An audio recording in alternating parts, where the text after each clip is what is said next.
What's good? It's Eli 360, and today we're going to be doing an astrological observation of the sky. We got the sun in Aquarius and the moon in Taurus, and the theme for this is going to be associating our unique stability. With the moon being in Taurus, we're going to be reacting and responding to fixated on our own way of thinking and being practical via our security, our stability, our safety, our shelter, and how we obtain these things and how we manifest and materialize. And the way this energy is going to be seen and expressed and visualized is going to be filtered through Aquarius. Our associations, how we associate ourselves and how we conduct ourselves in a public arena, and also how we think and communicate on a unique basis. So this alignment is also going to create a square in the sky. So this may be like minor frustrations, and we're going to have to learn how to gain emotional comfortability with our actions and our viewpoints, and the things that we are associating and how we conduct ourselves. These are the things that we're going to have to learn how to gain emotional comfortability with during this period of time, and make these things make more sense, make these things more practical, make these things more stable, and make these things more grounded. And we're going to be feeling more grounded. This is going to be the energy that we're going to be in. We're going to be in a more grounded energy. We're going to be in a more serious energy. We're going to be in a more organized and work-oriented energy during this period of time, with the moon going through an earth sign, an earth house, well, an earth sign. But it's ruled by the second house. And what is the second house? The second house is the house of values, gifts, talents, and how we plant seeds to build our self-esteem. But with the moon being in Taurus, we're also going to have a few alignments angling the moon in Taurus that's going to be affecting our emotional natures and our emotional stance on things, and how we deal with our emotions and how we conduct our emotional natures. We're going to have Mercury trining off with the moon. Mercury still in Capricorn. So with Mercury trining the moon, this is going to create a gift for us to communicate our feelings more sufficiently, and make it make more sense, make it more resolved. If we was in a flunked out feeling, we're going to have this gift to communicate how we felt about things, how we feel, and make it make more sense during this period of time, make it more resolved, make it more subjective. I think that's the right word. Make it more subjective. No, make it more objective during this period of time. So we'll be able to, we're gonna have this gift to articulate how we feel in a more serious, more practical way. Because the things that's still gonna be on our mind, with Mercury still being in Capricorn, the things that's gonna be on our mind is gonna be our status, our career, our position, how we organize and how we structure, and how we go about our security and our reputation, and what we want to be seen and how we want to be known. These are still going to be the thoughts that we're going to still be coming up with, that's still going to be on our mind during this period of time, with it being in the Capricorn. But with the moon being in Taurus, we're going to have this is going to create a gift for us to feel and connect to these things. We're going to be connecting to how we want to be seen, what we want to be known for, our status, our career, and our popularity and our reputation. We're going to be connecting to these things. We're going to have a gift to connect to these things, to communicate these things more sufficiently during this period of time. And we're also going to have the moon trining off with Pluto. And with the moon trining with Pluto, this is going to put all of us going through an emotional transformation. We're going to be going through an emotional transformation during this period of time with the moon trining off with Pluto. But this should be a positive, more beneficial transformation, because the things that we're gonna be transforming is gonna be the things that we're gonna need to transform via our status, our career, our position, how we gain security. And we're gonna be also transforming against these old and outdated structure systems that we was clinging on to, that no longer serve us any purpose. So we can create and come up with a new, unique way of attaining this energy and attaining our security, our stability, our safety, our shelter, and our support. And then we also got the moon squaring off with Saturn. With the moon squaring off with Saturn, this is going to be a little frustration during this period of time. I'm trying to gain comfortability with how we see and gain structure and reality, and how we conduct our associations, and seeing what associations helps us or harms us during this period of time, because that's the energy that we're going to have to learn how to gain comfortability within, to see which associations helps us or harms us, which associations can we connect to and share our uniqueness and individuality with, so one can become all and all can become one type of energy, or the ones that we just need to separate from, and because they may not be there with us spiritually and mentally, that we can share our uniqueness with. And we're going to also have the moon sextiling with Neptune. With the moon sextiling with Neptune, this is going to create an opportunity for us to indulge into our dreams. The reason I say indulge, because we're looking at the moon is exalted in Taurus. So, you know, when a planet is exalted in a sign, we can have these tendencies to over exhaust ourselves and indulge into these energies. So we're going to have this opportunity to indulge into our dreams, imaginations, fantasies, creativity, and delusions and illusions. Make sure that you're on the positive side of Neptune, and make sure that you directing this energy towards your dreams, your imaginations, your fantasies, and your creativity, so these things can be more structured, so these things can make more sense, so these things can be materialized during this period of time, transmuting this energy for your favor.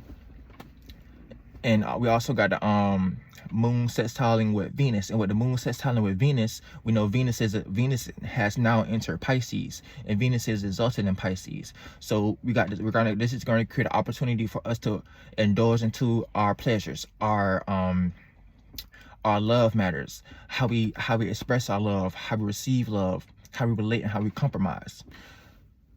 And the things that we're going to be connecting to is going to be our dreams, our illusions, our creativity, our imaginations and fantasies, and emotional connection, because Venus is not in a water sign, so it's going to be more, we're going to be wanting to express our love through a more emotional, nurturing way during this period of time, with the moon being, not the moon, but Venus being in a water sign. But this is going to create an opportunity for us to indulge into this energy. Make sure that you're not indulging into these energies, because we got exalted moon ruled by Venus, exalted Venus. So when these two come together, when these two click up, it's gonna be some indulging going on with the things that we love, appreciate, and value, and how we relate and compromise. So be careful with this energy. And if you're on a positive side of this energy, just use this energy for something that you're creatively into, and things that you're trying to manifest, like your dreams, your illusion, like your dreams, your fantasies, your imaginations. And you can make these things make more sense. You can hone these things down into reality during this period of time, with the moon being in Taurus, playing out as an anchor system, playing out as being a fixated portion of spring, being anchoring things down into this reality, into the 1, 2, and 3rd dimension. I was finna get deep. I was finna fly out somewhere for real. We're gonna keep it strictly astrology. But yeah, and we also gonna have the moon conjuncting Uranus, and with the moon conjuncting Uranus, we're gonna be feeling this emotional change with the things that we value, with our value systems, and how we used to obtain these value systems. We're gonna be feeling this change with our value systems. So we're gonna be feeling completely different about the things that we value and how we obtain these things in this old and outdated worldview. We're going to be feeling completely different about this old and outdated worldview that's no longer serving us anymore, because we see that these things isn't working.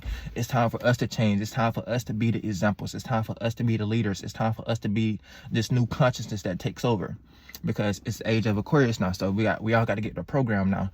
So it's time for us to be this new consciousness that takes over, because this old and outdated world of how they used to conduct their business, their religion, their education, their entertainment, and all that good stuff. Their little 5-star, their little pinnacle pillar that they had going on. It's time for us to change that. It's time for us to change these things up. It's time for us to be the new entertainers, the new teachers, the new politicians, the new government, and the new businessmen and women. So it's time for us to use this power and change that, and create a whole new and unique way of going about this energy, because that's when God can really see us fighting the fight and really using us as a vessel, so it can experience something it never experienced before, and it's going to be playing it out through us. So yeah, and what else we got going on?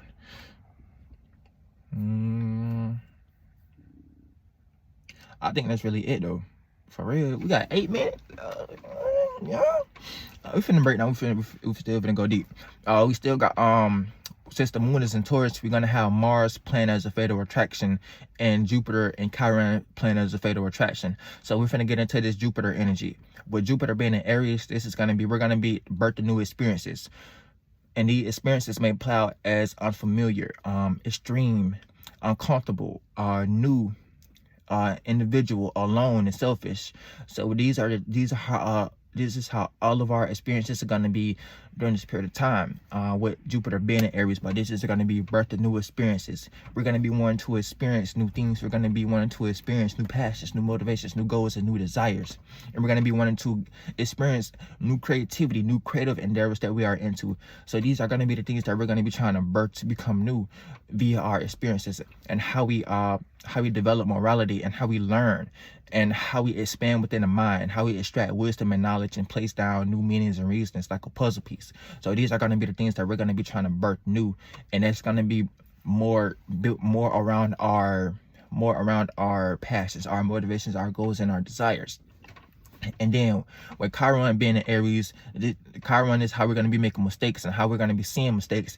And that's going to be filtered through our passions, our motivations, our goals, and desires. And what's really going to tap us into Chiron is whenever we try to go to an extreme with these things, whenever we try to go to an extreme in creating and initiating a new way to see and feel about our passions, motivations, goals, and desires, and motives.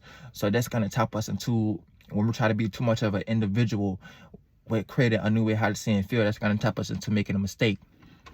But with the sun being in Aquarius, sextiling Chiron, these mistakes isn't going to be seen as so negative, because it's going to have this sextile, this joining the two energy to make it more positive. And it may put us, we're going to be experiencing these mistakes in a way that, okay, I'm glad I made this mistake because I learned from this mistake, and I developed the sufficient mentality and spaceship on my next astral travel to know how to prevent myself from making these mistakes again. Or if I do make these same mistakes, I know how to realign and readjust myself so that these mistakes won't be so bad. And we also got with Mars being in Gemini. Mars is the planet of passion, planet/water cycles, because keep in mind, all these are water cycles. We got 7 water cycles, 7 main water cycles, which is the sun through Saturn. And then Uranus, Neptune, and Pluto is just an add-on, because they're more outer. It's a more outer layer. It's a more outer layer that they just try to add names and titles to. But these are water cycles. We're going in a water cycle. We stay on a water cycle, rotating to the right. But when we look up, everything is rotating to the left. And that fusion and friction of those two high velocity objects clashing together creates and produces this thing called light, which we call the sun. So, but with Mars being in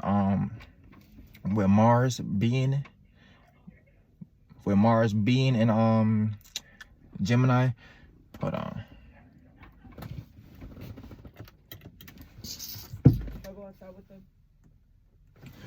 But with Mars being in Gemini, we're gonna be all passionate about how we communicate our friends, our environment, and our surrounding.